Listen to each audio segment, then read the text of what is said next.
Welcome back to our program. I'm Sophia Bennett.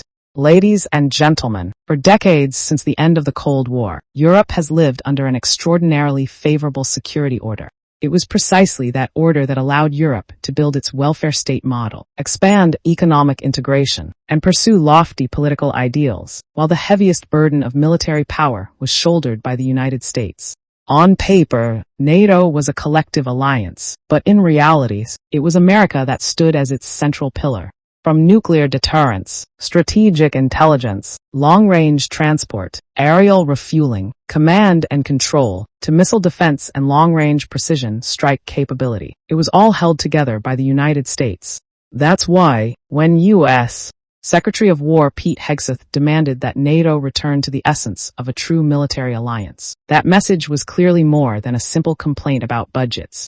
It was understood as a thoroughly decisive political statement, signaling that the era in which Europe enjoyed cheap security from America had now reached its end. Washington no longer wants NATO to be just a forum for meetings, issuing joint communiques, and forever talking about Western values. America wants this organization to once again become a true war machine, one with armies, with weapons, with deployment capacity, with ammunition, with logistics, and with the ability to defend the European continent on its own, should a crisis erupt. What's notable is that America isn't stopping at words of warning. It is turning words into action by cutting back a portion of the capabilities it had previously stood ready to commit to NATO crisis response plans. This is an extremely consequential shift, because in modern warfare, the decisive factor isn't merely the number of soldiers, but precisely those capabilities that Europe is most lacking. Refueling aircraft, reconnaissance aircraft, fighter jets, long-range drones, precision missiles, high-altitude air defense, satellites, electronic warfare, joint command.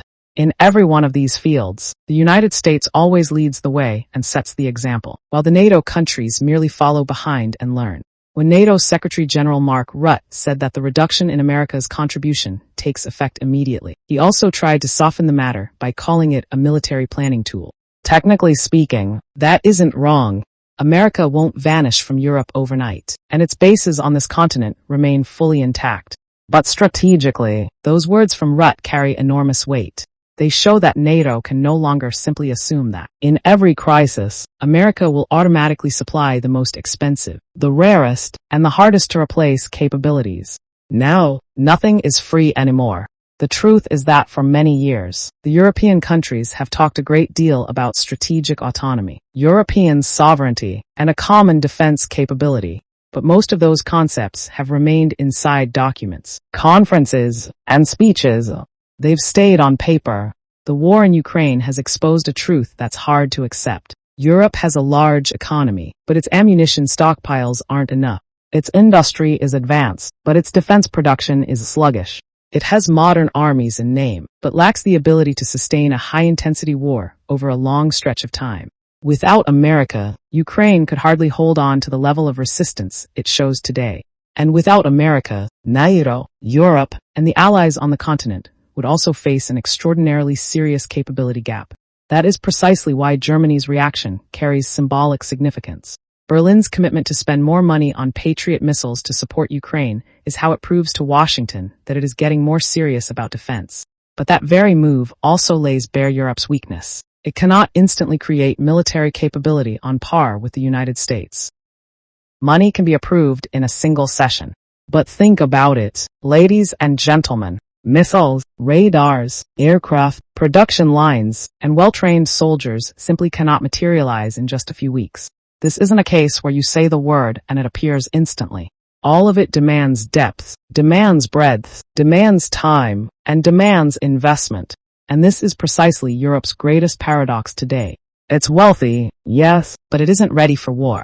It has industry, but it hasn't organized that industry according to wartime logic. It has population and resources, but it lacks the unified political will to turn those resources into real military power. A continent that once believed trade and rules could diminish the meaning of hard power is now being forced to relearn an old lesson. That in a moment of crisis, security is ultimately guaranteed by military capability.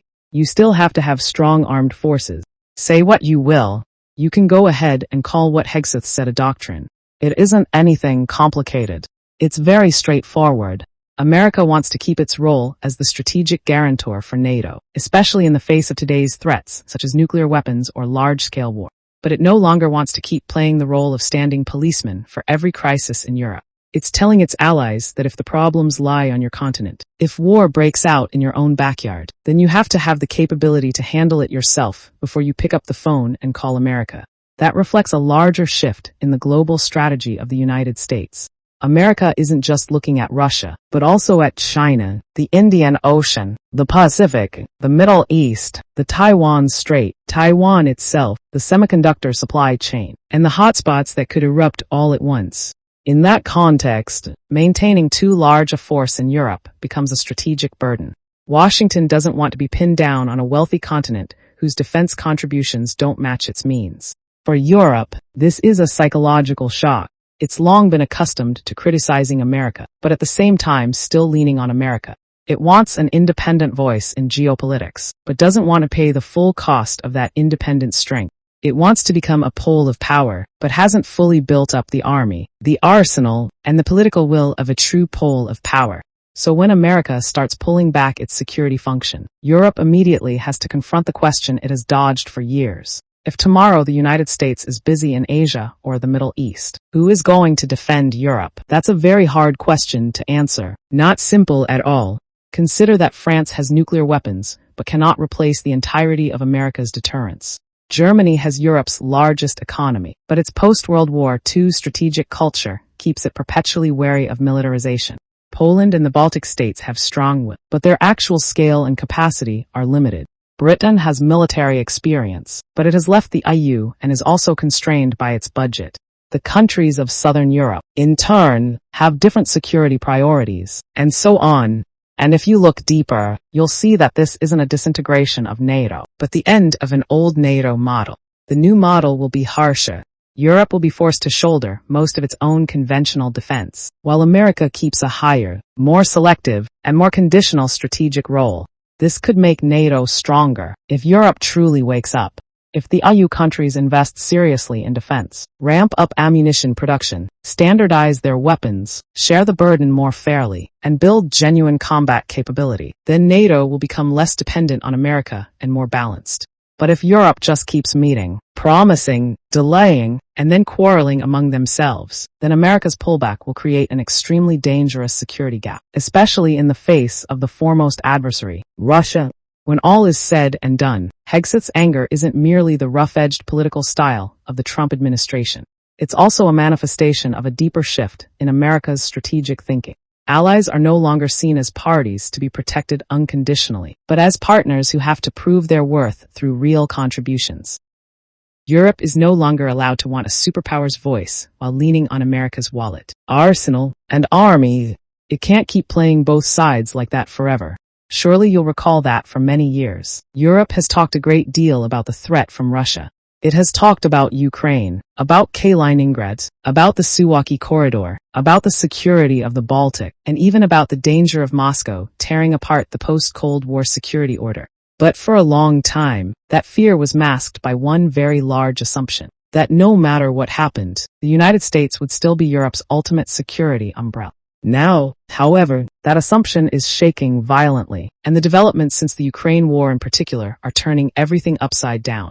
Recently, a political scientist named Yuri Baranchik, an analyst close to the Kremlin and an executive director at the Rostrat Institute in Moscow, laid out scenarios and extreme threats against Europe. Among them was talk of the nuclear card, of using nuclear weapons to intimidate. This is precisely the point at which Europe's nightmare begins to take shape. As the Ukraine war drags on, as Russia shifts to a wartime economy, and as America has to look at the Middle East and the Indo-Pacific at the same time, Washington no longer wants to pay the entire security bill for a continent that's wealthy but sluggish when it comes to rearmament. And it's within that very psychological gap that the threats from Russia have become far more frightening. Pro-Kremlin voices like Yuri Baranchik aren't just putting out an extreme piece of commentary. They're carrying out a form of psychological warfare, painting a scenario in which Russia is ready to escalate hard, even threatening to use tactical nuclear weapons against targets in Europe if the West keeps supporting Ukraine. What's notable isn't whether that scenario is likely to happen right away, but that it's being floated at the exact moment when Europe is feeling that America's umbrella is no longer as solid as before. Russia's nuclear threat isn't aimed only at the military. It's also aimed at Europe's political nerves. Moscow wants Europeans to ask themselves, do we dare keep supporting Ukraine if America scales back its role? Do we dare confront Russia if the logistics bases in Poland and Romania, or the supply lines, come under threat? And do we dare gamble Warsaw, Berlin, Paris, London, or Brussels for Kiev? In Russia's strategy, nuclear weapons aren't just the last weapon, not just the ultimate weapon. They are also a political tool. By constantly bringing up the possibility of nuclear escalation, Moscow wants to create a psychological no-go zone around the Ukraine issue. Russia wants the West to believe that the deeper the aid to Kiev goes, the higher the risk of war with Russia. The higher the risk, the more the nuclear possibility can't be ruled out. And if the nuclear possibility can't be ruled out, then Europe clearly ought to stop right now. This is the art of coercive deterrence. Russia doesn't need to convince Europe that it will certainly use nuclear weapons. It only needs to make Europe unable to be certain that Russia won't. And it's that very ambiguity that creates enormous political pressure. Haven't quite a few Russian military figures confidently claimed that their weapons could neutralize the British and French nuclear forces in just 24 hours? In truth, there's some logic to that assertion, but they fail to mention that the nuclear deterrents of Britain and France were built precisely to survive a first strike. In particular, a strategic nuclear submarine exists to ensure that no adversary can be certain of destroying the entire retaliatory capability. None of this makes the problem any less serious. On the contrary, it shows that Europe's greatest danger today is the combination of three factors. A Russia growing ever more accustomed to the language of escalation, a Europe not yet capable of defending itself, and an America gradually scaling back its unconditional guarantee. If these three factors collide, Europe will fall into an extremely dangerous space. Russia may believe that Europe is weak and divided. Europe may believe that America will no longer arrive in time, or won't arrive in full. America, in turn, believes that Europe has to take on more responsibility for itself. In an environment like that, all it takes is one miscalculation in Kaliningrad, the Baltic Sea, Poland, Romania, or Ukraine, and the risk of escalation will spike. Kaliningrad is a particularly sensitive choke point. This is a piece of Russian territory sitting apart from the rest of the country, wedged between NATO members and facing out onto the Baltic Sea. The Suwalki corridor between Poland and Lithuania has long been seen as one of NATO's strategic weak spots, because it links the Baltic states to the rest of the alliance. For Russia, Kaliningrad is both a forward outpost and a point that's easy to blockade. For NATO, Kaliningrad is both a threat and a target to be controlled in any major conflict scenario. That's why every exercise, every military move around this area, can be read as a signal of preparation for war. And in a context where America has already scaled back part of its role, the countries of Eastern Europe and the Baltic will grow more and more anxious. Poland, Lithuania, Latvia, Estonia, Romania, they don't see Russia as an abstract concept, but as a geographic threat right on their doorstep. And for them, if America steps back, Western Europe can't just hold meetings and issue statements. They need troops, air defense, missiles, ammunition, logistics. They need real responses. This is where Europe will pay the price for decades of delay. Europe may be wealthy, but being wealthy isn't the same as being ready to fight. That's not even to mention the problem of internal division. Poland and the Baltic want to be tough. Germany is more hesitant because of its history, its economy, and its political psychology. France wants to talk about strategic autonomy, but it also wants to keep its own distinct role. Hungary has repeatedly veered off from the common consensus. Southern Europe has its priorities in the Mediterranean and immigration. Britain is outside the EU, but is still an important military power. While America stood at the center, these differences were masked, but as it gradually steps back, those differences will emerge ever more clearly. The division within Europe's ranks will grow larger and larger. And the dangerous thing is that Russia understands this very well. That's why the extreme threats aren't aimed only at NATO military, but also at the political unity of the West. Moscow wants to put each European capital before a hard choice. Keep supporting Ukraine and accept the risk of escalation, or reduce support to avoid direct risk. If even a few major countries waver, the European front will crack day by day. Even so, fair is fair. We shouldn't take it to mean that Russia can threaten freely without bearing consequences. An attack on a NATO base in Poland or Romania, whether with conventional weapons or tactical nuclear weapons, could trigger a crisis, trigger NATO invocation of Article 5, and push Russia into a head-on confrontation with the entire NATO alliance. If nuclear weapons are used on European soil, even at the tactical level of deterrence, the line between limited war and total war will all but vanish. No one can guarantee the cycle of escalation will stop at just a few targets. No one can guarantee that Europe won't be set ablaze by yet another world war. This is why the nuclear threat is both frightening and dangerous for Russia itself. It could make the West waver, but it could also make Europe wake up faster, rearm harder, and bind together more deeply. A Europe that's truly terrified might split apart, but a Europe that truly realizes it's being threatened, that its very survival is at stake, can also become a great deal tougher. For many years, Europe behaved like a civilian superpower, using rules, money, trade, diplomacy, and values to shape the world. But when faced with a Russia ready to use military force, nuclear threats, and a war of attrition, Europe is forced to admit that soft power cannot fully substitute for hard power. While America's narrowing of its role doesn't mean NATO will collapse, it does mark the end of a comfortable era. From now on, Europe will have to live in a world where every word about strategic sovereignty has to be proven with budgets, factories, soldiers, ammunition stockpiles, and the will to endure. Otherwise, every declaration about European strength will be nothing more than a thin coat of paint over a security structure that still depends on America. The most dangerous thing right now is the overlap between a vacuum and a temptation. The vacuum is the portion of capability that America is pulling back. The temptation is Russia's belief that the West can be scared into retreat with nuclear weapons. If Moscow misjudges NATO level of resolve, or if Europe misjudges Russia's readiness to escalate, then this continent could step into a crisis far larger than the war in Ukraine. That's why Europe's nightmare has arrived, not in the sense that nuclear war will certainly happen, but in the sense that Europe is no longer allowed to sleep in its old illusions. America is telling them to grow up. Russia is telling them that if you keep getting involved, we can escalate.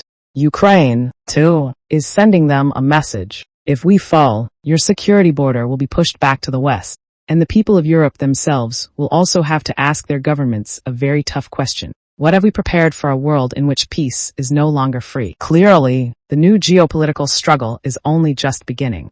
In that struggle, Europe has to face not only Russia, but also its own delay, complacency, and dependence. If it doesn't rearm seriously, Europe will keep trembling every time Moscow issues a threat and Washington changes its policy. What will happen next? Please stay tuned for the next installment. And with that, today's program comes to a close. We invite you to share your personal views. And from me, goodbye and see you next time.